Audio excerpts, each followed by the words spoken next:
26 अगस्त को पीएम नरेंद्र मोदी और अमेरिकी राष्ट्रपति जो बाइडेन के बीच फोन पर बात हुई।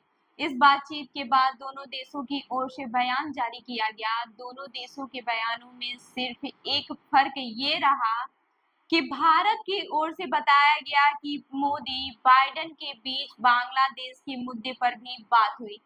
वहीं अमेरिकी व्हाइट हाउस की ओर से जारी बयान में बांग्लादेश का नाम तक नहीं दिखा। भारतीय विदेश मंत्रालय के मुताबिक दोनों नेताओं ने बांग्लादेश के मुद्दे पर चिंता जाहिर की और कानून व्यवस्था के फिर से स्थापित होने पर जोर दिया ताकि अल्पसंख्यकों खासकर हिंदुओं की सुरक्षा सुनिश्चित की जा सके। अब इस मुद्दे पर ये चर्चा हो रही है कि आखिर अमेरिका के बयान में बांग्लादेश का जिक्र क्यों नहीं। भारत से लेकर बांग्लादेश तक इस मुद्दे पर प्रतिक्रियाएं देखने को मिल रही हैं। इसे लेकर काफी बहस हो रही है कि भारत ने जो बात कही है उस पर अमेरिका चुप क्यों रहा।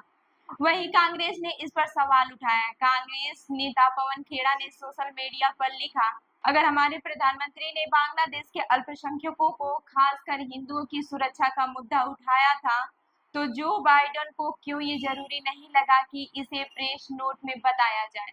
खेड़ा ने सवाल उठाया कि जब हमारे प्रेस नोट में बांग्लादेश का जिक्र है तो अमेरिका के प्रेस नोट में क्यों नहीं है। वहीं सूचना और प्रसारण मंत्रालय में सलाहकार कंचन गुप्ता ने इसका जवाब देते हुए लिखा, बाइडेन मोदी की बातचीत को पवन खेड़ा गलत तरीके से पेश कर रहे हैं। भारत सरकार की प्रेस रिलीज में कही गई हर बात पर चर्चा हुई, इसमें बांग्लादेश की हालत पर हुई चर्चा भी शामिल है।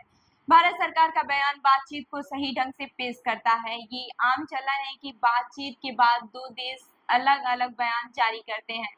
जिन मुद्दों पर बात हुई उनमें से कुछ का जिक्र बयान में हो सकता है और कुछ का नहीं। उन्होंने कहा, जब साझा प्रेस रिलीज या बयान जारी होता है तभी दोनों के बयान एक जैसे हो सकते हैं। किसी एक प्रेस रिलीज में कोई बात नहीं है तो उस पर चर्चा नहीं हुई, ये कहना गलत है। बता दें कि भारत के पूर्व विदेश सचिव कमल सिब्बल ने एक्स पर लिखा, व्हाइट हाउस के बयान में बांग्लादेश का कोई जिक्र नहीं है। अल्पसंख्यकों खासकर हिंदुओं की सुरक्षा का जिक्र तक नहीं किया गया है। बांग्लादेश में अल्पसंख्यक हिंदुओं की सुरक्षा पर चिंता व्यक्त करने का एक और मौका अमेरिका चूक गया है।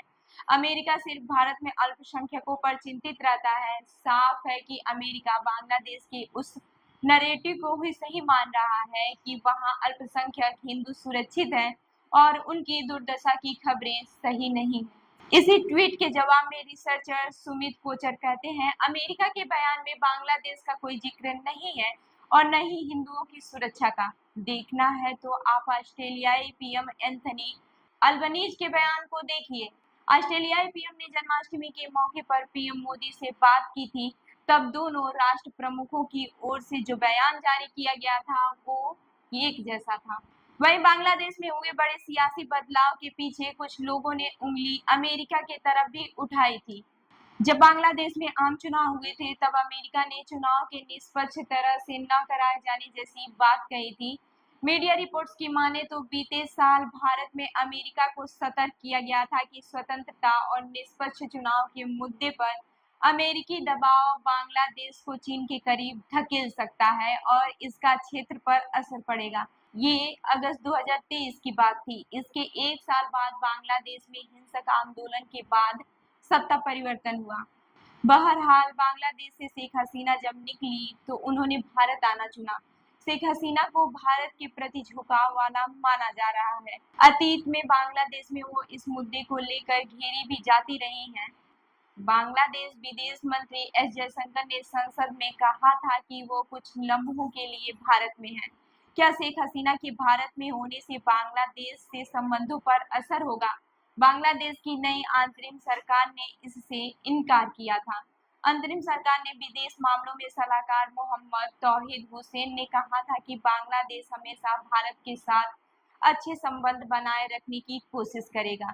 द्विपक्षीय रिश्तों को बड़ा मसला बताते हुए हुसैन ने जवाब दिया था, ये एक काल्पनिक सवाल है। अगर कोई किसी देश में रहता है तो उस देश से द्विपक्षीय रिश्ते क्यों प्रभावित होंगे?